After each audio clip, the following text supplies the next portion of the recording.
Welcome into Black and Gold Insider, covering everything about LAFC. I am Max Bretos, and great to be joined by Jeremy Ebobisse, who opened his LAFC account with the goal on the MLS opening weekend win.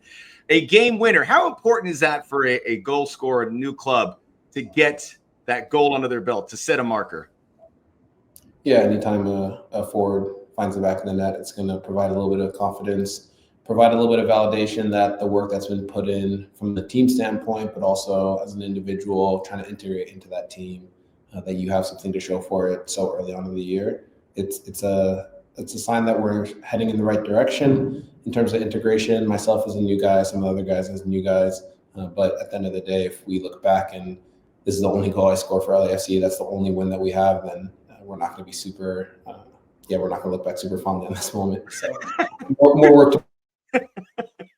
Good perspective. But I know there's going to be many more, and you've endeared yourself to this fan base. But take us through that strike. A beautiful goal. I believe it was nominated for one of the MLS Goal of the Week, and it was a really nice collective goal with a lot of players involved. How did you see it develop? We lost you for a second. Can you repeat that, please? Sure. I'm going to retake it. There will be plenty more goals, I'm sure, Jeremy, and you've endeared yourself to the fan base, but could take us through that goal, because it was a collective effort, a lot of people involved. How did you see it from your eyes, and when did you know that you were able to pounce on a goal that was up for MLS Goal of the Week? Yeah, I think what stands out to me most throughout that play is the patience. I mean, there was a degree of patience in terms of decision-making that was matched with the right level of urgency. And when I talk about patience, talking about not trying to find the killer pass immediately, not trying to make the killer play or beat the guy on the 1v1 in our defensive third, but just keeping the ball ticking at a good pace that could shift their team around and create spaces for the attackers to exploit. So, I've watched it back a few times and I've thought about kind of my own actions in the game. And for me, watching Nate kind of make that streaking run up the middle, I knew that I couldn't kind of get back into my normal striker position. And I wanted to trail the play and give myself the opportunity to either close out the back post at the last second, which would have been quite a big effort given kind of my timing, but also be available for a cutback if Nate ended up making a hard first post run and that PK spot ended up opening up. So that's kind of the area that I was targeting. It's one that I feel really comfortable with on my left foot. And, we're able to get Mark in a pocket to spring Denis attracting, 2 to 3 guys and making the right decision. Nate, again, being patient, not trying to wiggle his way out and try to force a shot, understanding that I was coming in underneath him and the weight of the ball was perfect. So it was I don't know, there must have been 5 to 8 passes and we must have gotten up the field in pretty quickly. So we know that when we're in open space, LAFC is a tough team to defend. And as an attacker, we have to be ready to run with a guy like Denis who's going a million miles an hour and can beat anyone. I'm so glad I asked that question, because the attention to detail of you describing that play was phenomenal. And I'm curious, I'm sure as a coaching staff, they bring out the tape and you watch, but how often do you on your own clock look at those goals or look at those moments so you can, as you just explained so eloquently, prepare for those opportunities when they arise in the future? Yeah, I think especially when you're new to a team, you're going to do a lot more video in order to understand why. I'll speak for myself, why I'm not getting the ball in spaces that I think are very open, whether it's in practice, in scrimmages, or in games. And so being able to watch it back, I can tell myself, oh, your movement was a little bit late. By the time you made your movement, his head was already down. And whatever conclusion I come to in a specific action, that's something I can tell my teammate, hey, look at this picture. I'm seeing this develop at X speed. I think maybe your head is going down too soon, or if it's something about my timing, then I can speak to him in the sense that I can ask him what timing works best for you. Like, what's a good cue for you to trust that I'm going to make that run? And really just understanding each other's tendencies, that only comes when you slow it down, when you look back to the specific plays. And so, I've had a few clips that I've kept to myself, showed a couple guys, really thought about my actions first so that eventually I could kind of dissect it with someone else. And it's what I've done in previous clubs where I've been successful. And I've noticed that maybe when I haven't been as successful, it's because I wasn't committed to looking at some of those clips in as great a detail. And maybe I wasn't as comfortable with my teammates, but everyone here has been super open, teaching me their ways and allowing me to integrate. And I think there was one of my teammates told me, you're not shooting enough. and he said, "Trust me, we'll tell you if you're taking too many stupid shots." And right now, we're not seeing enough shots. Like, we're not seeing the shots that we've seen you take in the past, and so that encouragement gives me the freedom to explore a little bit more and assert myself when I have the opportunity.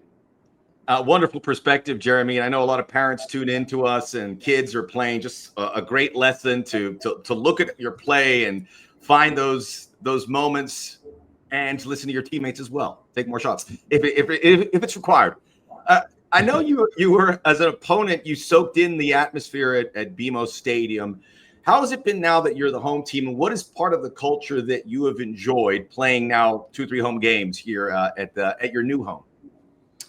Yeah, it's a really special atmosphere. I mean, I think the fact that it feels like a big family that's just urging each other on all game long. You know, one of the things I look forward to most on game day nowadays is attacking the 3-2-5-2, usually in the second half, and really feeding off that energy. I think it's incumbent on us as players to give them something to root for, to give them positive actions, aggressive front foot attacking. But when we do those things, I can just feel that, whirlwind of energy coming from player to fan to player to fan. And, when the goal does come, it's just a euphoric moment for everyone in the stadium. So I think it's the camaraderie, the familial aspect, the high energy that we get every game day. And I recognize that it's a privilege, and it's also a responsibility for us as players to bring the energy, to provide something for the paying fans to look forward to. I got to ask you, Jeremy, because I followed your career from the beginning, and when you were a free agent, you are a proven double-digit goal scorer. You are in the prime of your career, and you could probably start for most MLS teams. You could play abroad for many MLS teams, I'm sure.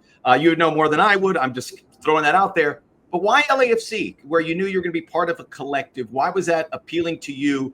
And it's not just you. A lot of players coming here knowing that maybe they're not going to start every game. But why was that a place that was appealing?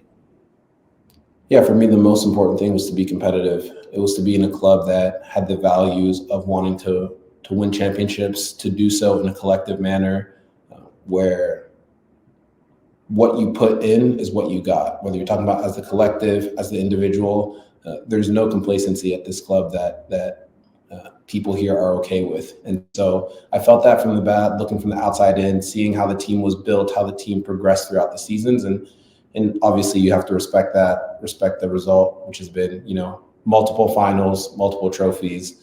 And so at the beginning of free agency, this was definitely a target destination. There were options internally, there were options overseas, but I knew that if LAFC came coming, it would be very tough to say no. Now that I'm here, I have to do my part in order to push this team, onto whatever goals we have for not just this year, but hopefully many years.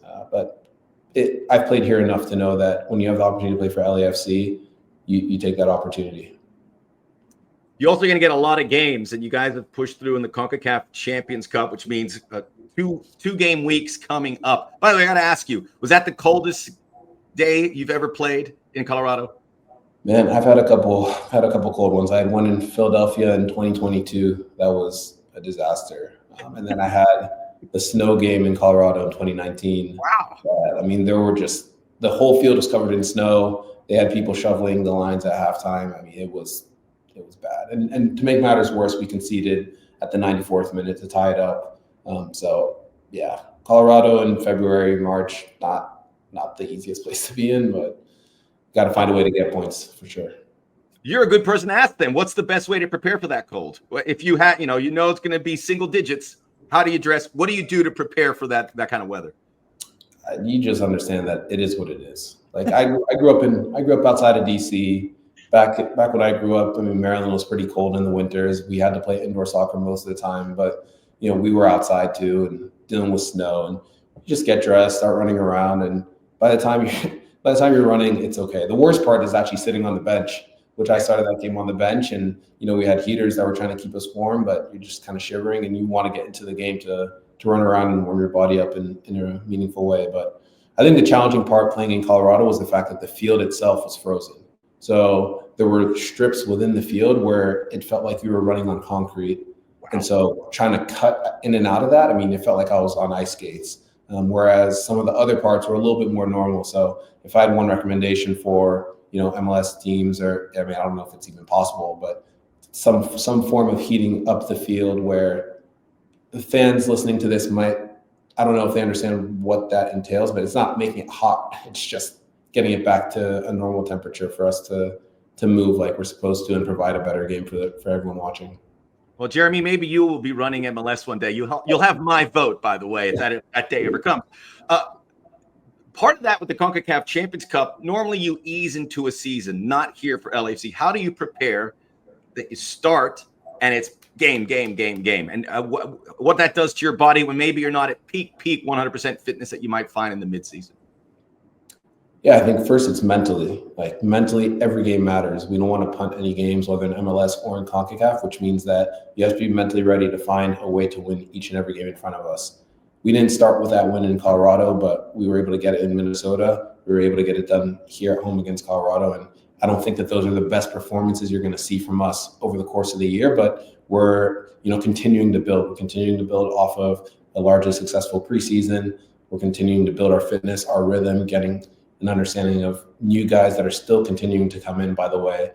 So the fact that we can get wins at this stage of the year, I think should only give us confidence to get closer to the style of play, closer to the confidence that we want to show on the field. But in terms of fitness and rhythm and things like that, I mean, the staff from performance to medical to, all the support in the facility and the coaches, I mean, they've prepared us to get to game one and to be ready to rotate and to be ready to continue to build throughout the course of the year based on, who was needed.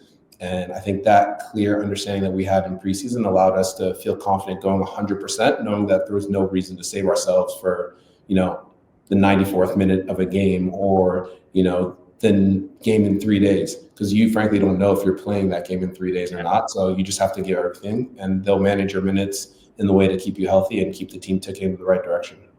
Yeah, I think we forget about the steady flow of the integration of new players, which is continuing to this day and then in the weeks ahead. A few questions off the field. When you need to decompress, when soccer's out of your mind, what do you like to do? I like to eat. I love trying new restaurants. Right now, it's been a little bit tough for me because I've just been moving and so unboxing a lot of things. But just walking around, getting a feel for my new surroundings, and take my mind off the game. Well, have you been to Koreatown yet? I haven't been to Koreatown yet. I've heard about Koreatown. I've been in the Arts District a lot, been around downtown, was in Santa Monica. So I'm bouncing around. I also like to play a lot of but I get competitive in card games, board games. So, if there are any Settlers of Catan players out there or game nights, I mean, I'm all ears. Had a couple good groups in Portland. It got a little feisty. Between myself, my teammates, and some of the thorns, but it's a good time. Knowing your competitive spirit, Jeremy, if you pull out a Monopoly thing, I ain't playing. I'm not going to put myself through that. So there's some. My brother has some pretty expletive-laden terms that he calls me when we're playing Catan. I mean, I turn into a different person, which sometimes I wish I could bring that over the top edge onto the field. But it has its place. You're doing a fine job with bringing that level of competitive nature onto the field. I did want to read this so I get it correctly, because there's a recent article in goal.com where you are featured stating how Black Players for Change, an organization that you co-founded, is making tangible impact for Major League Soccer. From someone who's been seeing it from the beginning, where have you seen those advances and changes where this is working for the player base, for acknowledging the Black player group inside the league? Yeah, I think it's always going to be a work in progress, right? But the most substantial way I can communicate the change is the cultural piece. I think as a whole, there wasn't an acknowledgement of the problem prior to BPC's founding. There wasn't an acknowledgement of the fact that Black players were not represented in coaching staffs, in front office positions, and anywhere in between. There was not an acknowledgement, maybe by broader society, that soccer was not a sport that was catered to young black kids. Especially when we talk about within our league, that has changed.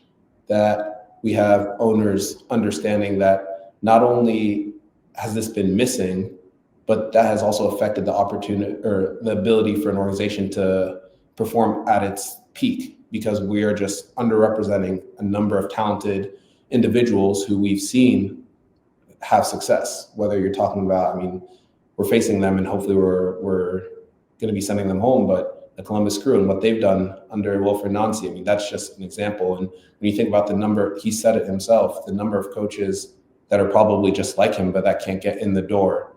That's something that as a culture in MLS, we're understanding that needs to be better. And so there are a number of ways in which we're trying to, whether it's on a policy standpoint, on a holistic standpoint in terms of training candidates differently, or creating programs so that we can get guys in the door, creating more relationships via networking events. There's any number of ways in which MLS is working to address that issue.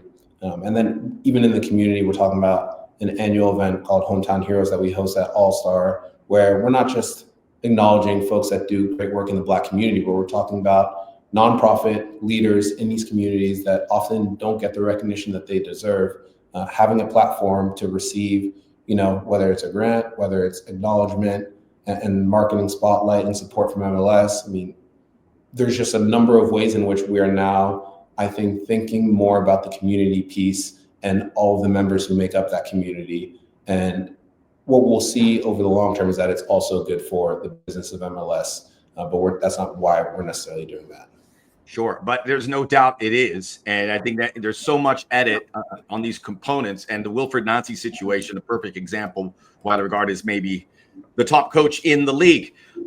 Seems like you have a lot on your plate, Jeremy. Is there a little room for some other things? I mean, it feels like you stretch every minute of every day.